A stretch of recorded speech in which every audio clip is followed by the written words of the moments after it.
So, how many plot twists can there be in a story structure, and what are the places of plot twists in the story structure? There is such thing as too many plot twists in a story. There are some stories that have so many plot twists that they become absolutely impossible to comprehend. My favorite example of that is the Chinese movie called The House of the Flying Daggers by a great, very famous, very successful Chinese director Zhang Yimou. Before that movie, he made another one, also entirely plot twist based, called Hero, and that movie is based on a technique of unreliable narrator, and that narrator keeps telling fake stories in order to disguise the truth, and every fake story is gradually revealed to be fake, so it becomes plot twist. And then I guess the director wanted to experiment with the same style and method one more time and see how far he could take it, and he took it a little too far in The House of the Flying Daggers, and by the middle of the story there's so many plot twists. The story becomes entirely confusing, and then throughout the second half of the story it's impossible to understand what the heck is going on there. So too many plot twists. So it's possible to deliver too many plot twists in the story. Or sometimes if the plot twists are not based on organically on story material, or not based on characters, do not come naturally from the character's psychology, but just added by the author because the author thought it was cool to include yet another plot twist, that can destroy the story pretty much. So, but how many plot twists could there be? I would say that a maximum for a feature-length movie or a compact novel about 200-300 pages would be no more than 12 plot twists, and those plot twists should probably be different in size, from a couple of really important ones, the big ones, to smaller ones, medium-sized or even tiny plot twists. Because if all of your plot twists are the same size, all equally important, the story may become confusing. And also 12 plot twists for a 2-hour movie is maximum. Really, it could be 10 or even half, or 5 plot twists, and that would be enough. For a larger movie, for example, extended feature movie, something like 3.5 hours to 4 hours in duration, or a major doorstop size novel, 500 to 800 pages, you could do about 20 plot twists, or the longer it is, the more plot twists you can add. It just has to be proportionate to the duration of the story and the pacing of the story as well.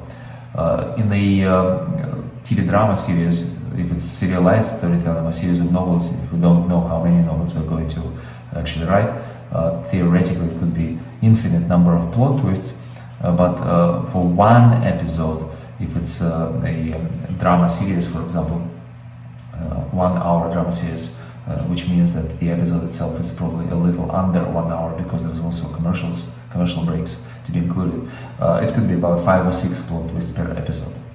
The important thing is usually in stories is not how many, but what kind of plot twists. So immediately to talk about serialized storytelling, one of the most important kinds of plot twists that you could include in serialized stories, such as TV or streaming shows, is something known as cliffhanger plot twist.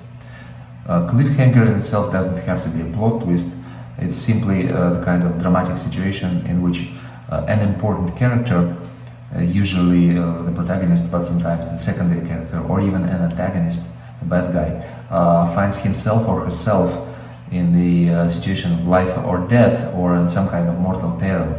And we do not reveal how that situation resolves. We cut to black, we end the book before we reach resolution, and that creates a powerful urge in the audience to come back for the next episode, to the next season of the show, to read the next book and find out how it will all become resolved.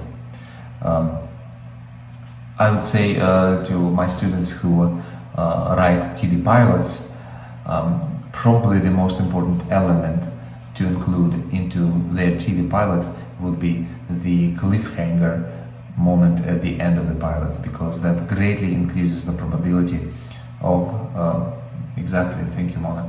It greatly increases the probability of that pilot to be taken seriously in some form, either as a portfolio piece, a glorified a business card for the screenwriter to get a job on some kind of TV show, or even potentially for that pilot to be picked up for production, and maybe for the first season to be ordered on the basis of that plot twist. So on the basis of that cliffhanger, sorry. So cliffhanger itself doesn't have to be presented in the form of a plot twist, because it would work anyway. However, if you also make it as a plot twist, it becomes a lot more exciting. It becomes like 100 times more impactful.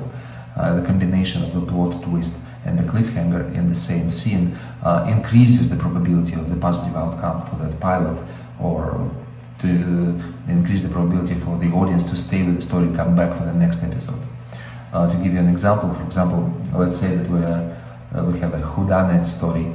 A detective is investigating a murder, a series of murders, and he is assisted by his best friend. And in that particular whodunit, there are certain signs of some kind of supernatural things going on, like ghosts appearing and so on. So in the middle of the story, in one of the plot twists, the best friend of the investigating character is actually killed. He becomes one of those patterns for whodunit, for mystery stories, where we get a second body in the middle of the story, and that second dead person is usually somebody important. So in that case, that Dr. Watson type of character is the one who gets killed. That's the second body moment, and that's also the moment when the protagonist, the detective, realizes that now it's personal. Another important moment for mystery thrillers. It becomes personal for the detective.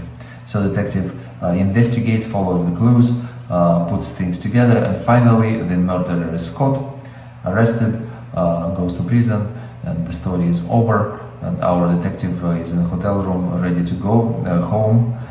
He packs the bags, and there's a knock at the door. He opens the door, and there's his dead friend alive, who says, "You got it all wrong," and empties the .45 caliber gun into our protagonist. And then we cut to black. So the moment when he shoots the protagonist multiple times is the cliffhanger. The protagonist falls down and he's bleeding, and we don't know whether he's going to survive, whether he's going to be in a coma in the next episode, whether he's going to be dead and come back as a ghost, or whether he's going to be dead and another person will be investigating the murder of this protagonist and becomes a new protagonist. We do not provide any resolution, but we obviously want the protagonist, the likable detective, to survive for the next season. So we'll come to the next season to find out what happened to him. But we also added another thing. Since we established that there were some supernatural things going on, we accept the fact that the dead best friend comes back to life as an enemy and suddenly shoots our protagonist.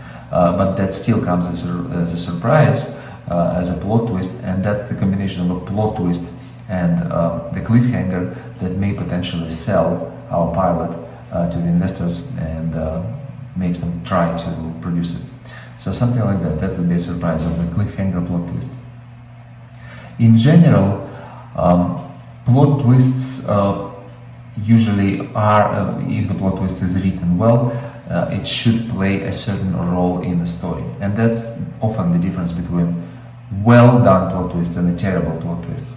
If the plot twist serves a point, if the plot twist is there for a reason, if it bears a certain function in the story, that plot twist is good. That plot twist belongs there, and that's a well-crafted plot twist. So there are a certain number of functions a plot twist can take in a story, and I estimate this number about 20. And there are about, if we talk about the positions of plot twists in a standard Hollywood story structure, suppose such thing exists, but for the sake of example, that's probably going to be about 12 different places where plot twist is to be expected, because we may not know what exactly might happen, what kind of plot twists the writer will deliver to us, but we can foresee where in the story, when in the story, we may experience a plot twist. There are about 12 different positions like that within the story. So I wanted to show you a few of those positions and talk about a few of the functions that the plot twist may present within the story. So the most famous one, the most important one, is the twist ending. And technical term for that thing is, I'm sorry, Mona, say again. I said I love twist endings. Oh yeah, it's the best thing you can do for the story if you want the story to have a word of mouth kind of thing.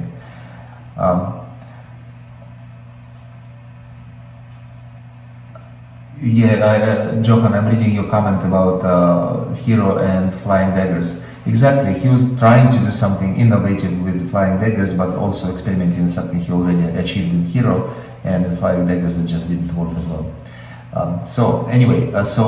One of the best thing you can do if you want the story to become truly exciting is to deliver organic twist ending. And I'm emphasizing organic because every now and then writers try to create twist endings simply because they enjoy the technique, and that usually backfires. It usually becomes horrible ending, twist ending for the sake of twist ending. We should not do that. But if we manage to make the story all about the twist ending, if the twist ending is part of the story concept, if the twist ending is incorporated as part of a major reveal about the character, then the story, if you manage to do that, you just increase the potential of your story to reach the audience, keep the audience, to generate wide word of mouth and go viral by about 1,000,000%. Twist endings are that effective. It's super important to explore your story for the twist ending potential. And we've all seen countless examples of bad twist endings and good twist endings. M. Night Shyamalan is a filmmaker whose career was created by the twist ending of his movie The Sixth Sense. And he attempted repeatedly to recreate this success by delivering twist endings again, and not all of them were equally powerful or equally organic in his stories, and that probably the result of trying and not succeeding in delivering twist endings contributed to a little plateau, so to speak, or maybe a little dip in his career. But it looks like he's recovering because he's delivering some new techniques, new things these days. He did not get stuck on just becoming a twist ending guy. Another great example, in my opinion, is a bunch of twist endings that J.K. Rowling was able to create in her Harry Potter series, and I really think that she popularized twist ending, gave it a new life in those books of hers. So here's my example of a twist ending, and the reason why I wanted to show this example, I wanted to show that twist ending, it's usually recognized as a staple of a mystery story, because obviously if we're writing a whodunit, eventually we need to reveal who done it. If we're writing mystery, we need to provide the solution to the puzzle, and if we provide expected solution, then the story doesn't work. So a twist ending is absolutely necessary for this kind of genres, because the solution to the puzzle needs to be unpredictable. But that's not the only genre in which twist ending can work. It could be tremendously effective in drama. Suppose we have a road movie as an example. We are showing a slightly goofy, little wacky kind of character taking a trip from somewhere in New England all the way across the United States to Southwest somewhere, to Las Vegas. And that character is driving a car and experiencing a bunch of interactions with all kind of colorful American characters throughout the story. And some things happen to him. At one point his car becomes stolen, and then a local sheriff or a police detective finds it, and because some teenagers just took it for a ride, and it wasn't a particularly harmful thing. And then he may have some kind of relationship with, brief relationship with some neurotic woman on the way. So eventually he arrives to Vegas and plays the roulette, and he tells himself that if he loses, he will just get back in the car and drive back home. If he wins some money, he will stay. So he wins a little money, so he goes, checks into his hotel room, he unpacks his bag, he opens the balcony door, there's some celebration going on. We can hear the noises of that celebration from the open balcony door. He unpacks his backpack and he pulls out some package, and from the package he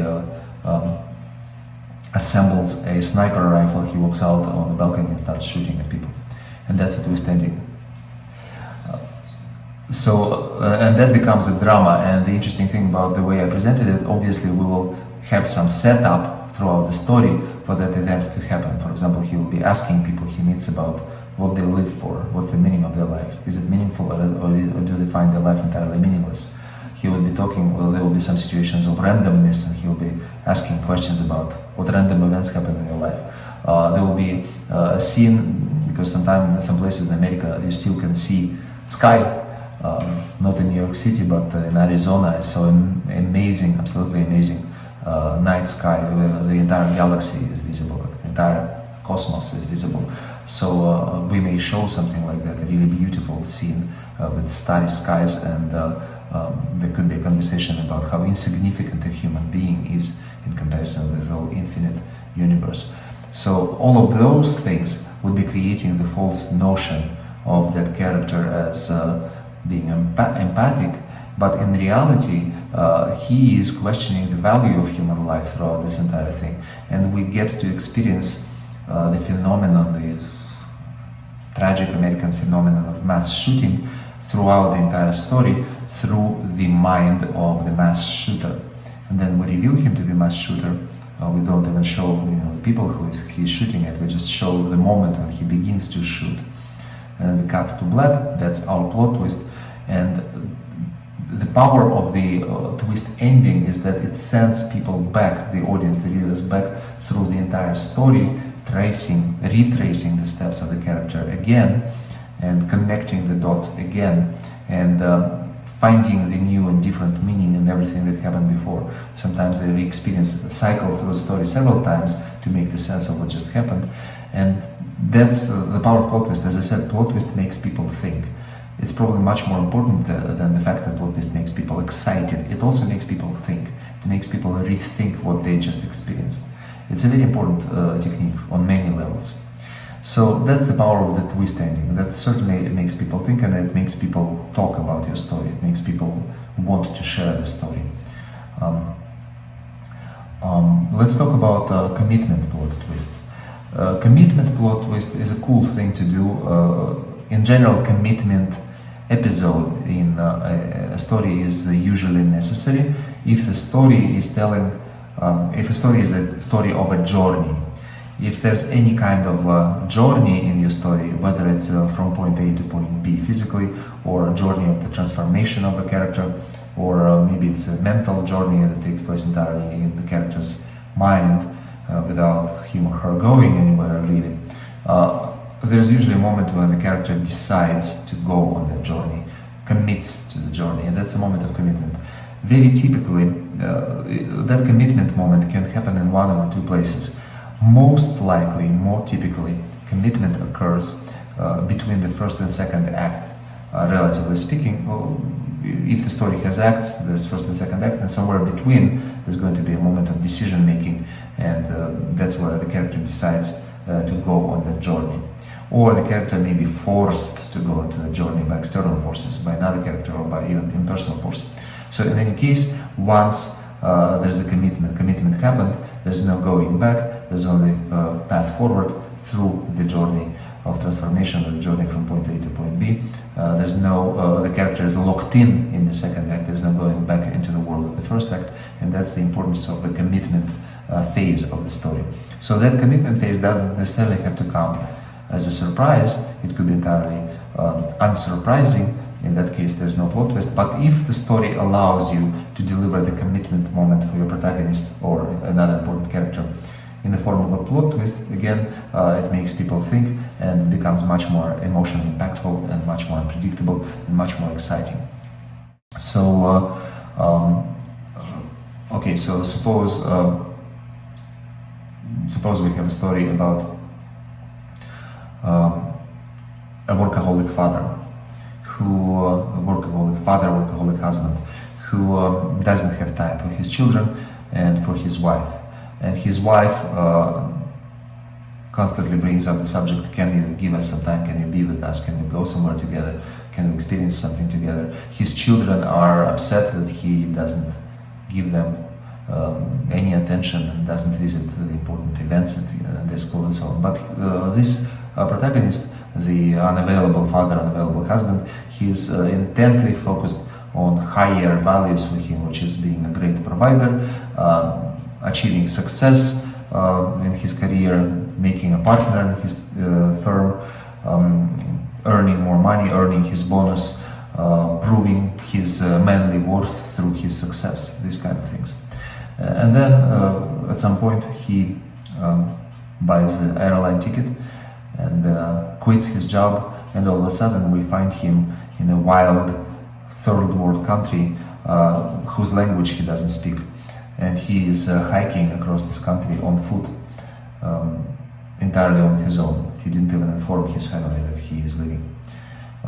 Suddenly he is committed to a really peculiar kind of vacation from everything. He is doing that, as we realize, to reevaluate all the values that he holds important.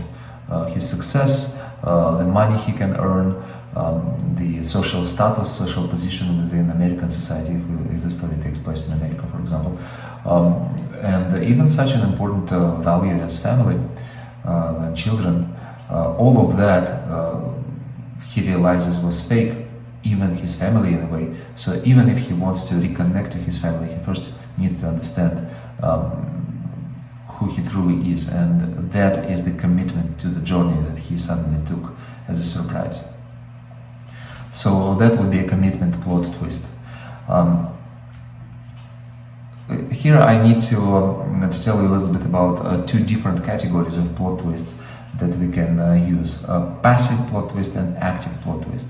So what I demonstrated just now is the active plot twist, because here the important character, actually makes a conscious choice to do something and acts on the choice, takes action proactively.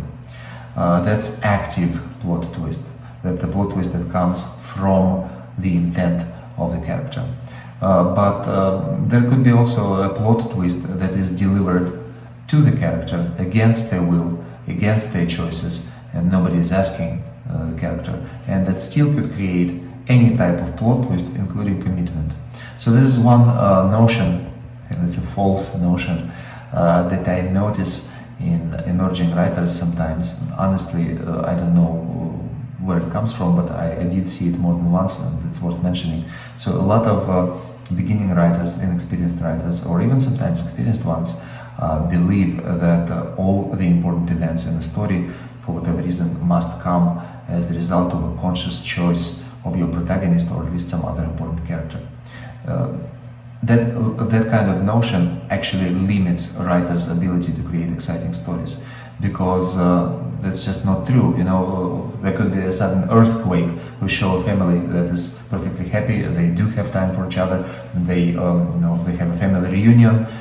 They have a wonderful house. The entire family is here. The grandchildren, grandfathers, the entire expanded clan is here. They're having family dinner. They're having fun. And then all of a sudden, we cut to the aftermath of the earthquake, and they are buried under the rubble. Somebody already dead, and somebody else is greatly injured, and we have a mother who must save either her daughter or her son, but she cannot save them both. So that moment that she needs to make a decision which one to save is not something that she decided to do, decided to have. It had been done to her, and what is also very telling in this particular example is that it wasn't done by a character, but it came from the impersonal force. And yet there is no going back into the first act, and it was delivered as a surprise, as a plot twist. And now she's stuck in the second act, and she's already committed against her will, but still committed to the journey of transformation. That's how the passive plot twist works. And again, the passive plot twist can come any place in the story and can serve any function, including the commitment function. We can be committed into the mental institution, and we still can get out of it. We can be put into prison, and we would have to we're now in a prison escape movie, for example.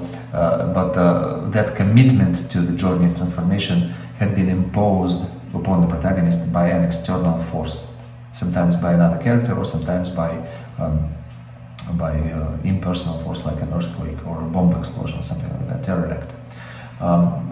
Sometimes it could be a character, let's say a negative character, a villain, but that character actually appears in the story only for this one scene and never reappears again. A great example is a movie by Mike Nichols, based on a J.J. Abrams dramatic screenplay called Regarding Henry, with Harrison Ford as the main character. In that story, Harrison Ford is a corrupt lawyer who helps the richer guy win the case. He is one of those workaholic parents I just described, who doesn't have time for his family. So after winning the case, he is praised by his superiors, and he just goes into a deli to buy a pack of cigarettes, and he walks into a robbery in progress, and the robber shoots him. The robber is played by a great American actor, John Leguizamo, if I'm not mistaken, in one of his early movie roles.